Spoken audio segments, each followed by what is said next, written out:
We live in a culture of outrage, one where we will tweet and rant about anything, including who's voicing Woody in the Toy Story series. That's right, back in the day when we were still renting Disney VHS tapes at the local Blockbuster, our rants and anger only went as far as the cashier. Well, now we will reflect back on all those times where Disney made the swap, voice actors were replaced, and we were appalled by the decisions. See how we all instantly despise the new Genie actor, what Ralph Breaks the Internet kept hidden from the public, and how puberty completely ruined a voice actor's career in The Incredibles 2.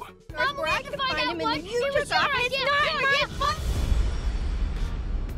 Tom Hanks has defined the role of Woody in the first 4 Toy Story movies. But with the Disney merch train chugging along year after year, the company could only afford to use so much of Tom Hanks' voice. So when it came to using another actor for the fill-in role, his own brother Jim did the role justice. For the first few decades of the Toy Story franchise, Jim Hanks provided the voice of Woody for video games and other products like a Toy Story Activity Center PC game. He even provides the voice of Woody for the Kingdom Hearts 3 video game. That's all fine and well, but now Jim has voiced Woody for the new Pixar short Lamp Life, and it is a major change for the franchise. Tom Hanks has always returned to Woody for shorts like Toy Story of Terror and Toy Story That Time Forgot. Now he's sitting out on Lamp Life, the 7-minute short used to showcase what happens to Bo Peep between Toy Story 2 and Toy Story 4. Woody doesn't have many lines in the short, but this is a role we've come to expect Tom Hanks using his voice for. And don't worry, Tim Allen fans, there's a Buzz Lightyear replacement we'll be getting to a little later in the video. Well, that's good.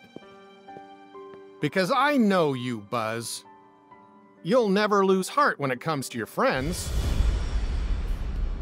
When Ralph Breaks the Internet released the first trailer, many of us realized we didn't care about Ralph's journey. We were all in just to see the Disney princess reunion. And boy, did Disney hype this one up. All the voice actresses appeared together on stage, promotions were showcased for months, and who can forget Cinderella holding out the glass slipper like she's ready for a bar fight? Yep, the reunion was great and all, except for one thing, the voice of Snow White. Naturally, the original Snow White, Adriana Caselotti, was long passed away before the film started production, but actress Catherine Von Till has played the role since 2011. Von Till voiced Snow White for Sophia the First and Connect's Disneyland Adventures. Instead of reaching out to Von Till for the role, the producer used Ralph Breaks the Internet screenwriter Pamela Ribon to voice her. Kind of disappointing to have a whole princess reunion and leave out one of the current voice actors. Sure, she wasn't the original, but she's still a big part of Disney history.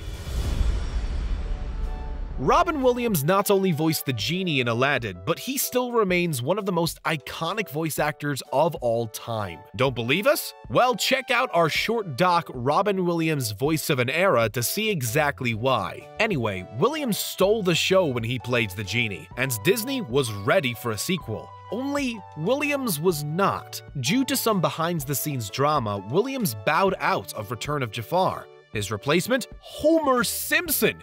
Oh! That's right, Dan Castellaneta, the voice of Homer, was cast to play the Genie. Who's laughing now?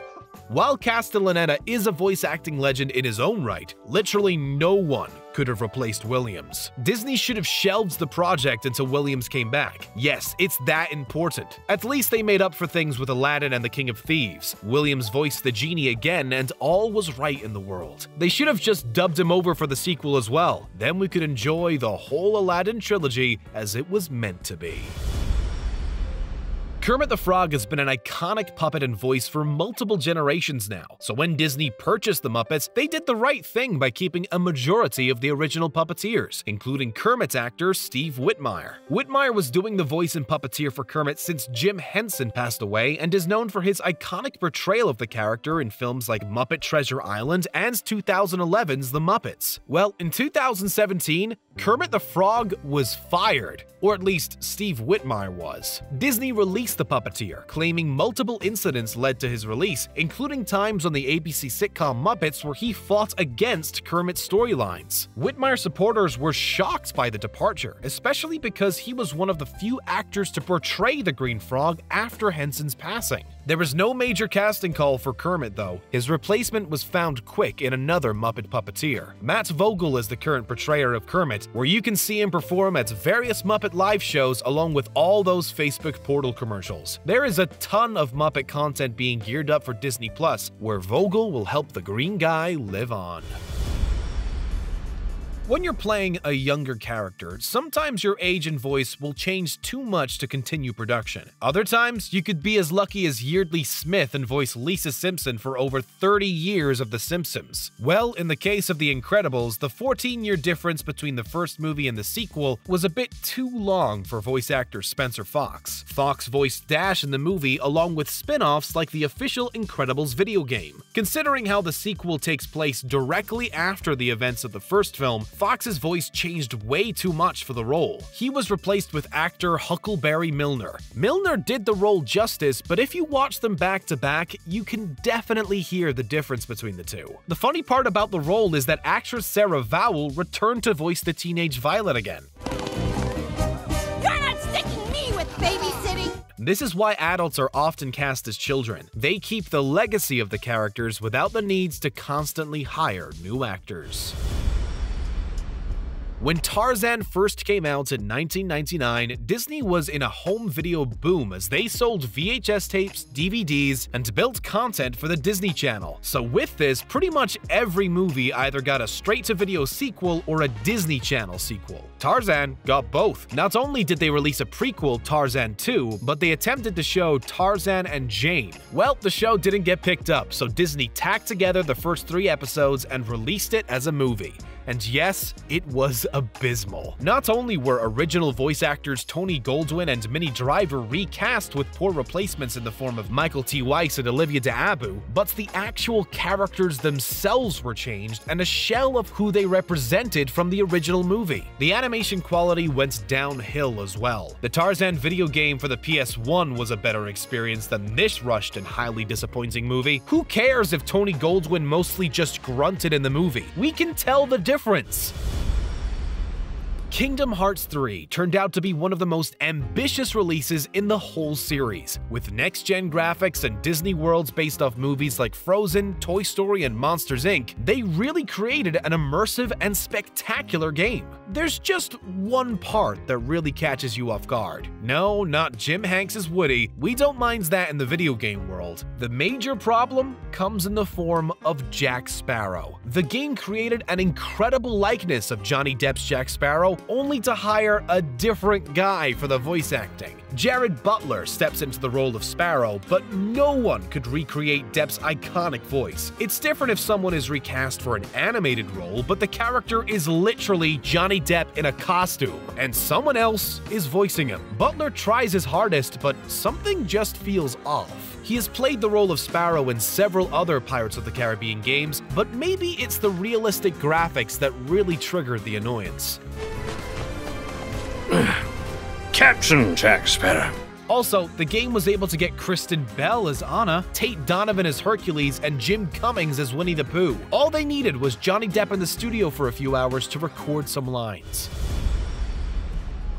We already talked about how Jim Hanks takes over for his brother Tom as Woody, but did you know that Buzz Lightyear has a replacement as well? Yep, when Tim Allen isn't voicing Buzz or playing Santa Claus, Disney calls in Pat Fraley. Fraley has had an epic career in voice work, playing Krang from the original Teenage Mutant Ninja Turtles and numerous characters in Men in Black the animated series. While he's great on his own, his imitation of Tim Allen playing Buzz Lightyear was extremely distracting and way off. The main way that fans heard him was from the ABC Saturday morning specials entitled Toy Story Shorts. The shorts included small segments featuring toys in Andy's room, and they were as low budget as you can get. After airing when Toy Story first premiered back in 1995, the shorts quietly disappeared before returning again on the special features of various Toy Story DVD and Blu-ray releases.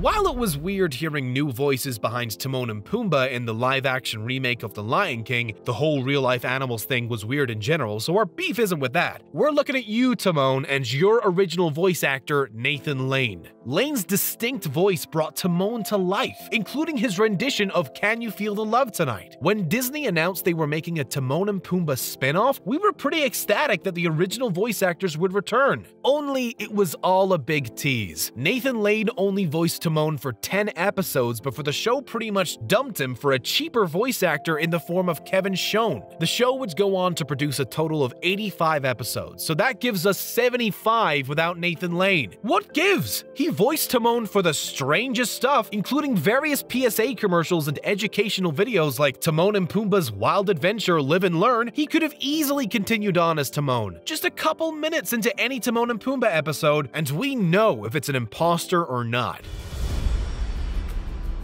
Who doesn't love a Michael J. Fox voiceover role? The Back to the Future actor played a dog in Homeward Bound and voiced a werewolf on Phineas and Ferb as a fun nod to his days as Teen Wolf. Well, Disney also took advantage of his voice talents, hiring Fox for the lead role in 2001's Atlantis: The Lost Empire. The film wasn't the biggest hit for Disney, but gained a cult following after its video release, and the House of Mouse decided to make a sequel entitled Atlantis: Milo's Return. If it isn't obvious already, Milo returned, but Michael didn't. Turns out Fox had another voice role in mind, Stuart Little 2. To be fair, the first Stuart Little came before the first Atlantis, and the sequel would be released in theaters while Milo's Return was a direct-to-video release. James Arnold Taylor filled in for Fox in the lead role, but the spunk and distinct nature of Fox's voice was definitely missing. If Taylor does sound familiar, the actor has played Obi-Wan Kenobi in all the Clone Wars series, among several dozen other shows.